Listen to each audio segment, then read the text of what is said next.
ತಾವು ಸಹ 16 ವರ್ಷಗಳಿಂದ ಬರ್ತಾ ಇದ್ದೀರಿ. ಒಂಥರ ಇದು ನಾಡ ಹಬ್ಬದ ರೀತಿ ಮಾಡ್ತೀವಿ. ಗಾಂಧಿನಗರದ ರಾಜ್ಯೋತ್ಸವನೇ ಈ ಬೆಂಗಳೂರಿಗೆ ಹೋಲಿಕೆ ಮಾಡಿದ್ರೆ ಗಾಂಧಿನಗರ ರಾಜ್ಯೋತ್ಸವನೇ ಒಂದು ವಿಶೇಷ. ಕಾರಣ ಏನಪ್ಪ ಅಂತ ಹೇಳಿದ್ರೆ ಪರಭಾಷಿಕರ ಅವಳಿ ಇರ್ತಕ್ಕಂಥ ಹೆಚ್ಚಾಗಿ ಗಾಂಧಿನಗರದಲ್ಲಿ ಕನ್ನಡವನ್ನು ಕಾಪಾಡಬೇಕಾಗಿರೋದು ಹೃದಯ ಭಾಗ ಗಾಂಧಿನಗರದಲ್ಲಿ. ಅದರ ಜೊತೆಗೆ ಹೊರಗಡೆಯಿಂದ ಬರ್ತಾ ಇರ್ತಕ್ಕಂಥ ವಲಸಿಗರ ಕಾಟ, ಇದರ ಮಧ್ಯೆ ನಮ್ಮಲ್ಲಿ ಕನ್ನಡಿಗರಿಗೆ ಉದ್ಯೋಗ ಇಲ್ಲದಿರ್ತಕ್ಕಂಥದ್ದು ಇದನ್ನೆಲ್ಲ ಗಮನಿಸಿದಾಗ ನಾವು ಇಂಥ ಕಾರ್ಯಕ್ರಮಗಳನ್ನ ಮಾಡ್ತಾ ಜನಜಾಗೃತಿಯನ್ನು ಮೂಡಿಸ್ತಾ ಸರ್ಕಾರಗಳಿಗೆ ಕಿವಿ ಹಿಂಡಿ ಸಾರ್ವಜನಿಕ ಕುಂದುಕೊರತೆಗಳನ್ನ ಹೇಳ್ತಕ್ಕಂಥ ವಿಶೇಷವಾದಂಥ ಕಾರ್ಯಕ್ರಮವೇ ಕನ್ನಡ ರಾಜ್ಯೋತ್ಸವದ ಗಾಂಧಿನಗರದ ವಿಶೇಷ. ಜೊತೆಗೆ ಹಸಿದು ಬಂದವರಿಗೆ ಅನ್ನ, ನೆಲೆಯಲ್ಲಿದ್ದವರಿಗೆ ಆಶ್ರಯ ಕೊಡ್ತಕ್ಕಂಥದ್ದು ನಮ್ಮ ಈ ಸ್ಥಳದ ಮಹಿಮೆ. ಕಾರಣ ಏನಪ್ಪ ಅಂತಂದರೆ ಐತಿಹಾಸಿಕವಾದಂಥ ಸ್ಥಳ ಇದು, ನಮಗೆಲ್ಲ ಗೊತ್ತಿದೆ. ಇದೇ ಸ್ಥಳದಲ್ಲಿ ಅಣ್ಣವರು 16 ವರ್ಷ ಧ್ವಜಾರೋಹಣವನ್ನು ಮಾಡಿದ್ದಾರೆ. ಪಾರ್ವತಮ್ಮನವರು ಭಾಗಿಯಾಗಿದ್ದಾರೆ, ಶಿವರಾಜ್ ಕುಮಾರ್ ಅವರು ಭಾಗಿಯಾಗಿದ್ದಾರೆ, ರಾಘವೇಂದ್ರ ರಾಜ್ಕುಮಾರ್ ಭಾಗಿಯಾಗಿದ್ದಾರೆ, ಚಿನ್ನೇಗೌಡರು ಭಾಗಿಯಾಗಿದ್ದಾರೆ, ಎಸ್ ಎ ಗೋವಿಂದರಾಜ್ ಭಾಗಿಯಾಗಿದ್ದಾರೆ, ಶಿವರಾಜ್ ಕುಮಾರ್ ಭಾಗಿಯಾಗಿದ್ದಾರೆ. ಹಾಗಾಗಿ ನಮ್ಮೆಲ್ಲರ ಸೌಭಾಗ್ಯ ಅವ್ರ ಕುಟುಂಬದ ಒಂದು ಕಾರ್ಯಕ್ರಮವನ್ನು ನಾವು ಮುಂದುವರ್ಸ್ಕೊಂಡು ಹೋಗ್ತಾ ಇರ್ತಕ್ಕಂಥದ್ದು. ನಮಗೆ ನಮ್ಮ ಜಯರಾಮ್ ಸರ್ ಅವರು ಜೊತೆಗೆ ಕೈ ಜೋಡಿಸಿ ಈ ಕಾರ್ಯಕ್ರಮವನ್ನು ನಡೆಸ್ಕೊಡೋದಕ್ಕೆ ಶ್ರೀಕಾಂತ್ ಶೆಟ್ಟರು, ಪ್ರವೀಣ್ ಅವರು ಮತ್ತು ಹಲವಾರು ನಮ್ಮ ರಾಜ್ಕುಮಾರ್ ಅಪ್ಪಟ ಕುಟುಂಬದ ಸದಸ್ಯನ ರೀತಿ ತ್ಯಾಗು ಅವರು ನಮಗೆಲ್ಲ ಬೆನ್ನೆಲುಬಾಗಿ ನಿಂತು ಕಾರ್ಯಕ್ರಮವನ್ನು ಯಶಸ್ವಿ ಮಾಡಿಕೊಡೋದಕ್ಕೆ ಮತ್ತು ಕಾರ್ಯಕ್ರಮದ ನಿರೂಪಣೆಗಳು ಕಾರ್ಯಕ್ರಮ ಏನೇನಿದ್ದಾವೆ ಎಲ್ಲ 3-4 ದಿವಸ ನಮಗೆ ಇದೊಂದು ಹಬ್ಬದ ಸಡಗರ. ಯಾವೊಂದು ಮನೆಯಲ್ಲಿ ಮದುವೆ ಆದರೆ ಯಾವ ರೀತಿ ಎಲ್ಲರೂ ಚಪ್ರ ಅರ್ಶಿನ ಶಾಸ್ತ್ರ ಅಂತೇಳಿ ಮಾಡ್ತಾರೆ, ಆ ರೀತಿ ನಾವು ಸಹ ಈ ಒಂದು ಕನ್ನಡ ರಾಜ್ಯೋತ್ಸವವನ್ನು ಮನೆಯ ಅಥವಾ ಒಂದು ನಾಡಿನ ಹಬ್ಬ ಅಥವಾ ಊರಿನ ಹಬ್ಬದ ರೀತಿಯಲ್ಲಿ ನಾವು ಆಚರಣೆ ಮಾಡ್ತೀವಿ.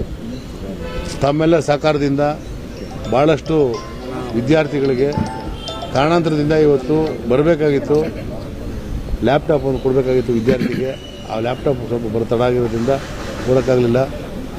ಮತ್ತು ಇಲ್ಲಿ ಒಂದಲ್ಲ ಒಂದು ರೀತಿಯಲ್ಲಿ ಸಾಂಸ್ಕೃತಿಕ ಕಾರ್ಯಕ್ರಮಗಳು ಮತ್ತು ಇಲ್ಲಿ ಬರ್ತಕ್ಕಂಥ ಹೋರಾಟಗಾರರಿಗೆ, ಮಹಿಳಾ ಹೋರಾಟಗಾರರಾಗಿರ್ಬೋದು, ಆಶಾ ಕಾರ್ಯಕರ್ತರಾಗಿರ್ಬೋದು, ಅಥವಾ ಅಂಗನವಾಡಿ ಕಾರ್ಯಕರ್ತರಾಗಿರ್ಬೋದು, ಅಥವಾ ರೈತ ಮುಖಂಡರಾಗಿರ್ಬೋದು, ಮಹಿಳೆಯರು, ಪುರುಷರು ಯಾರೇ ಬಂದರೂ ಸಹ ಏನಾದರೂ ಅವ್ರಿಗೆ ತೊಂದರೆಗಳಾದಾಗ ನಾವೆಲ್ಲ ನಮ್ಮ ಸಂಘಟನೆಯ ಕಾರ್ಯಕರ್ತರು, ಮುಖಂಡರುಗಳು ಎಲ್ಲ ಸೇರಿ ಅವ್ರಿಗೆ ಶೌಚಾಲಯದ ವ್ಯವಸ್ಥೆ, ಮಲಗೋ ವ್ಯವಸ್ಥೆ, ಬೆಡ್ಶೀಟಿನ ವ್ಯವಸ್ಥೆ ಎಲ್ಲ ಮಾಡಿಕೊಡ್ತಕ್ಕಂಥದ್ದು ರೂಢಿ ಮಾಡ್ಕೊಂಬಂದಿದ್ದೀವಿ.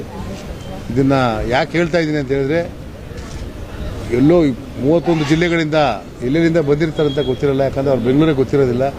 ಇಲ್ಲಿರ್ತಕ್ಕಂಥವ್ರು ನಮ್ಮ ಈ ಒಂದು ವಿಚಾರವನ್ನು ತಿಳ್ಕೊಂಡು ಅಕ್ಕಪಕ್ಕದ ಕ್ಷೇತ್ರದ ಜನಗಳು ಅಥವಾ ಅಕ್ಕಪಕ್ಕದ ಊರಿನ ಜನಗಳು ಈ ಒಂದು ಯಾವುದೇ ಹೋರಾಟ ಪ್ರತಿಭಟನೆಗೆ ಅಥವಾ ಇಲ್ಲಿ ಕಷ್ಟ ಅಂತೇಳಿ ಬೆಂಗಳೂರು ನಗರಕ್ಕೆ ವಿಧಾನಸೌಧಕ್ಕೆ ಮುಖ್ಯಮಂತ್ರಿ ಭೇಟಿ ಮಾಡೋಕ್ಕೆ ಬಂದವರು ಆಶ್ರಯ ನಿಶ್ರಾಂತರಾದಾಗ ಅವ್ರಿಗೆಲ್ಲ ಆಶ್ರಯ ಕೊಡೋದು, ಊಟ ಕೊಡುವಂತಕ್ಕಂಥ ಕೆಲಸವನ್ನು, ಅವ್ರಿಗೆ ಏನೇನು ವ್ಯವಸ್ಥೆ ಬೇಕು ಹೊರಗಡೆ ಏನು ತೋಟದಪ್ಪ ಚಿತ್ರ ಅಂತೇಳಿ ಕೆಂಪೇಗೌಡರು ಕಾಲದಿಂದ ಇದೆ. ಅದು ಮುಂದುವರಿಬೇಕು ಈ ಗಾಂಧಿನಗರದಲ್ಲಿ ಅನ್ನೋದು ನನ್ನ ಮತ್ತು ನಮ್ಮ ಸಂಘಟಕರ ಭಾವನೆ. ಹಾಗಾಗಿ ನಿಮ್ಮೆಲ್ಲರ ಸಹಕಾರದಿಂದ, ಎಲ್ಲ ಸ್ನೇಹಿತರ ಸಹಕಾರದಿಂದ ಅದ್ದೂರಿಯಾಗಿ ಕಾರ್ಯಕ್ರಮ ಯಶಸ್ವಿಯಾಗಿರೋದಕ್ಕೆ ನನಗೂ ಭಾಳ ಸಂತೋಷ ಆಗ್ತಾ ಇದೆ. ಇನ್ನೂ 16 ವರ್ಷ ಈ ಕಾರ್ಯಕ್ರಮ ಮುಂದುವರ್ಸ್ಕೊಂಡು ಹೋಗಬೇಕು. ನಿಮ್ಮೆಲ್ಲರ ಆಸೆ, ಪ್ರೀತಿ, ವಿಶ್ವಾಸ ನನ್ನ ಮೇಲೆ ಅಥವಾ ನಮ್ಮ ಸಂಘಟಕರ ಮೇಲೆ, ನನ್ನ ಜೊತೆಗಾರರ ಮೇಲೆ ಇರಲಿ ಅಂತ ಆಶಿಸ್ತೀನಿ. ಭಾಷೆಗಳು ನಮ್ಮ ಗಾಂಧಿನಗರದಲ್ಲಿ ಎಲ್ಲರೂ ನಮ್ಮ ಅಭಿಮಾನಿಗಳಿಂದ ಶುಭ ಕೋರ್ತಾ ಇದ್ದೀವಿ. 70 ವರ್ಷ ತುಂಬಿದೆ. 70 ವರ್ಷ ತುಂಬಿ ಸಹ ಕನ್ನಡಿಗರಿಗೆ ಉದ್ಯೋಗ ಇಲ್ಲ, ಕನ್ನಡಿಗರಿಗೆ ಸ್ವಂತ ನೆಲೆ ಇಲ್ಲ. ಆ ನಿಟ್ಟಿನಲ್ಲಿ ನಮ್ಮ ವಾಟಾಳ್ ನಾಗರಾಜ್ ಅವರು, ಸಾರಾ ಗೋವಿಂದ ಅವರು, ಗಿರೀಶ್ ಗೌಡರು ಮತ್ತೆ ಶಿವರಾಮೇಗೌಡರು ಎಲ್ಲ ನಿರಂತರವಾಗಿ ಹೋರಾಟ ಮಾಡ್ಕೊಂಡ್ ಬರ್ತಾ ಇದೀವಿ. ಅವ್ರಗಳ ಜೊತೆ ಅಣ್ಣವರ ಅಭಿಮಾನಿಗಳ ಸಂಘ ಅವತ್ತು ಹಾಕೊಡ್ತು ಗೋಕಾಕ್ ವರದಿ ಜಾರಿಗೆ ಬರಲಿ ಅಂತ 1980ರ ದಶಕದಲ್ಲಿ ಅವತ್ತಿಂದ ಇವತ್ತವರೆಗೂ ಅಣ್ಣವರ ಅಭಿಮಾನಿಗಳು ನಾಡು, ನುಡಿ, ಜಲ, ವಿಚಾರ, ಭಾಷೆ ಬಂದಾಗ ಮೊದಲು ಧ್ವನಿ ಎತ್ತದೆ ಅಣ್ಣವರ ಅಭಿಮಾನಿಗಳು ಅಂತ ಕೆಲಸ ಗಾಂಧಿನಗರದಲ್ಲಿ ಮೊಟ್ಟ ಮೊದಲನೇದಾಗಿ ಇದು ಅಣ್ಣವರ ವಜ್ರೇಶ್ವರಿ ಕಂಬೈನ್ಸ್ ಅಂತ ಆ ಹೃದಯ ಭಾಗದಲ್ಲಿ ನಾವೆಲ್ಲ ನಿಂತಿದ್ದೀವಿ. ನಮ್ಮೆಲ್ಲರ ಹೋರಾಟಗಾರರಿಗೆ ಅಣ್ಣವರೇ ಸ್ಫೂರ್ತಿ. ಹಾಗಾಗಿ ಅಭಿಮಾನಿಗಳು ಕನ್ನಡ ಅಂದ್ರೆ ಅಣ್ಣವರು, ಅಣ್ಣವರು ಅಂದ್ರೆ ಕನ್ನಡ ಅನ್ನೋಂತ ಒಂದನ್ನ ನಾವು ಪರಿಪಾಲನೆ ಮಾಡಿಕೊಂಡು ಎಲ್ಲೇ ರಾಜ್ಯೋತ್ಸವ ಆದ್ರೂ ಸಹ ಅಣ್ಣವರ ಅಭಿಮಾನಿಗಳು ಮುಂಚೂಣಿಯಲ್ಲಿ ಇರ್ತೀವಿ.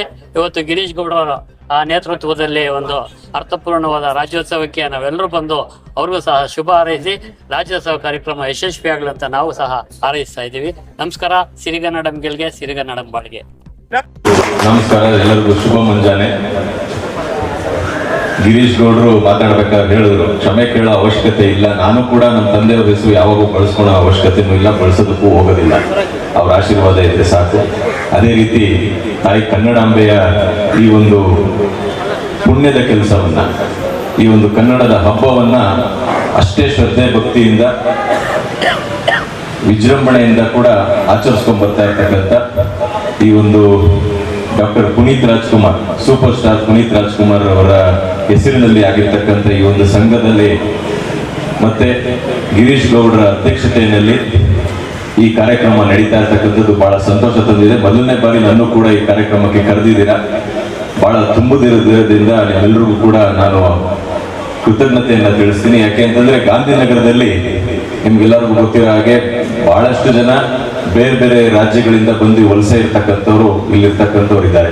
ಇವ್ರ ಮಧ್ಯದಲ್ಲಿ ನೀವು ಕನ್ನಡಾಂಬೆಯನ್ನ ಪೂಜಿಸಿ ಕನ್ನಡದ ಹಬ್ಬವನ್ನ ಪ್ರತಿ ವರ್ಷ ಆಚರಣೆ ಮಾಡ್ತಾ ಇರ್ತಕ್ಕಂಥದ್ದು, ಕನ್ನಡದ ಫಸಲನ್ನ ಎಲ್ಲ ಕಡೆ ನೀವು ಬೆಳೆಸ್ತಕ್ಕಂಥದ್ದು, ಮತ್ತೆ ನೀವು ನಿಮ್ಮಂಥವ್ರು ಇರೋದಕ್ಕೆ ಈಗೂ ಕೂಡ ಬೆಂಗಳೂರಲ್ಲಿ ನಾವು ಒಂದಷ್ಟಾದ್ರೂ ಕೂಡ ಕನ್ನಡವನ್ನ ನಾವು ಬಳಸೋದಕ್ಕೆ ಮತ್ತೆ ಕನ್ನಡವನ್ನ ನಾವು ವ್ಯವಹಾರದಲ್ಲಿ ಉಪಯೋಗಿಸ್ಕೊಳ್ಳೋದಕ್ಕೆ ನಾವೆಲ್ಲರೂ ಕೂಡ ಅವಕಾಶ ಮಾಡಿಕೊಟ್ಟಿರ್ತಕ್ಕಂಥದ್ದಿದೆ. ಯಾಕೆ ಅಂತಂದ್ರೆ ಹೋರಾಟಗಳು ನಿಂತು ಹೋಗ್ಬಿಟ್ರೆ ಎಲ್ಲರೂ ಕೂಡ ಮರ್ತೋಗ್ತಾರೆ. ನಮ್ಮ ಮಾತೃಭಾಷೆ ಏನಿದ್ರು ನಮ್ಮ ಮನೆ ಒಳಗಿರ್ಬೇಕು. ಆದ್ರೆ ನಮಗೆ ಬೆಂಗಳೂರಿನ ಈ ಕೆಂಪೇಗೌಡರು ಕಟ್ಟಿರ್ತಕ್ಕಂಥ ಬೆಂಗಳೂರು ನಮ್ಮೆಲ್ಲರಿಗೂ ಕೂಡ ಅನ್ನ ಕೊಟ್ಟಿದೆ, ಗಾಳಿ ಕೊಟ್ಟಿದೆ, ನೀರು ಕೊಟ್ಟಿದೆ. ಇದಕ್ಕೆ ನಾವು ಋಣವನ್ನ ತೀರಿಸಬೇಕು ಅಂತಂದ್ರೆ ಕನ್ನಡಕ್ಕೆ ನಾವು ಅಷ್ಟೇ ಪ್ರೀತಿಯನ್ನ ಕೂಡ ತೋರಿಸ್ಬೇಕು, ಅಷ್ಟೇ ಗೌರವವನ್ನ ಕೊಡಬೇಕು. ಅದ್ರ ಜೊತೆಗೆ ನಾವು ಕನ್ನಡವನ್ನ ಬಳಸಿದ್ರೆ ಸಾಕು, ನಾವು ಇನ್ನೇನು ಉಳಿಸುವಂತ ಅವಶ್ಯಕತೆ ಇಲ್ಲ. ಬಳಸಿದ್ರೆ ಸಾಕು, ಅದು ಉಳ್ಕೊಂಡು ಹೋಗ್ತದೆ. ಮುಂದಿನ ಪೀಳಿಗೆಗೆ ತಗೊಂಡೋಗ್ತಕ್ಕಂಥ ಕೆಲಸವನ್ನ ಬಹಳ ಶ್ರದ್ಧೆಯಿಂದ ಗಿರೀಶ್ ಗೌಡ್ರು ಮತ್ತು ಅವರ ತಂಡ ಮತ್ತೆ ಇಲ್ಲಿರ್ತಕ್ಕಂಥ ಇಲ್ಲಿ ಹೋಟೆಲ್ ಉದ್ಯಮ ಇರ್ತಕ್ಕಂಥ ಎಲ್ಲರೂ ಕೂಡ, ಜಯರಾಮ್ ಅವರು ಮತ್ತೆ ಬಹಳ ಜನ ಇಲ್ಲಿ ಇರ್ತಕ್ಕಂಥ ಶ್ರೀಕಾಂತ್ ಶೆಟ್ಟಿ ಅವರು, ಬಹಳ ಜನ ಇಲ್ಲಿ ಅವರೆಲ್ಲರೂ ಕೂಡ ಸ್ಪಂದಿಸಿ ಈ ಕಾರ್ಯಕ್ರಮಕ್ಕೆ ತಮ್ಮದೇ ಆದಂತ ಶ್ರಮವನ್ನ ನೀಡಿ ಕಾರ್ಯಕ್ರಮಗಳನ್ನ ಮಾಡ್ತಾ ಬಂದಿರ್ತಕ್ಕಂಥದ್ದಿದೆ. ಅವರೆಲ್ಲರಿಗೂ ಕೂಡ ಶುಭವನ್ನ ಕೋರ್ತೀನಿ. ನಾನು ಬಹಳ ಕ್ಷಮೆ ಕೇಳ್ತೀನಿ. ಯಾಕೆಂತಂದ್ರೆ ಕುದುರೆ ಮೇಲೆ ಬಂದಿದ್ದೀನಿ ಅಂತ ಹೇಳ್ತಿದ್ರು. ಯಾಕೆಂತಂದ್ರೆ ಬಹಳ ಸಮಯ ಕಡಿಮೆ ಇದೆ ನನಗೆ. 11 ಗಂಟೆಗೆ ಇನ್ನೊಂದು ಕಡೆ ನನಗೆ ಒಂದು ಮೀಟಿಂಗು ಅರ್ಜೆಂಟ್ ಹೋಗ್ಲೇಬೇಕಿತ್ತು. ಅದಕ್ಕೆ ನಾನೇ ಸ್ವಲ್ಪ ಅರ್ಜೆಂಟ್ ಮಾಡಿದೆ, ಸ್ವಲ್ಪ ಬೇಗ ಬಂದು ಹೋಗ್ತೀನಿ ಅಂತೇಳಿ. ಆಗಲೂ ಕೂಡ ಅವರು ಇದಕ್ಕೆ ಅಂತ ನನಗೆ ಬೇಗ ಸಿದ್ಧತೆಯನ್ನ ಮಾಡಿಕೊಂಡು ಧ್ವಜಾರೋಹಣನ ನೆರವೇರಿಸಿದ್ದಾರೆ. ತಾವೆಲ್ಲರೂ ಕೂಡ ಇವತ್ತು ಈ ಕಾರ್ಯಕ್ರಮಕ್ಕೆ ಬಂದಿದ್ದೀರಾ. ಎಲ್ರಿಗೂ ಕೂಡ ಕನ್ನಡ ರಾಜ್ಯೋತ್ಸವ ಶುಭಾಶಯನ್ನ ಕೋರಿ ಎಲ್ಲರಿಗೂ ತಾಯಿ ಭುವನೇಶ್ವರಿ ಆಯುರಾರೋಗ್ಯ ಐಶ್ವರ್ಯಗಳೆಲ್ಲವನ್ನ ಕೊಟ್ಟು ಕರುಣಿಸಲಿ ಅಂತ ನಾನು ಕೇಳ್ಕೊತೀನಿ. ನಮಸ್ಕಾರ.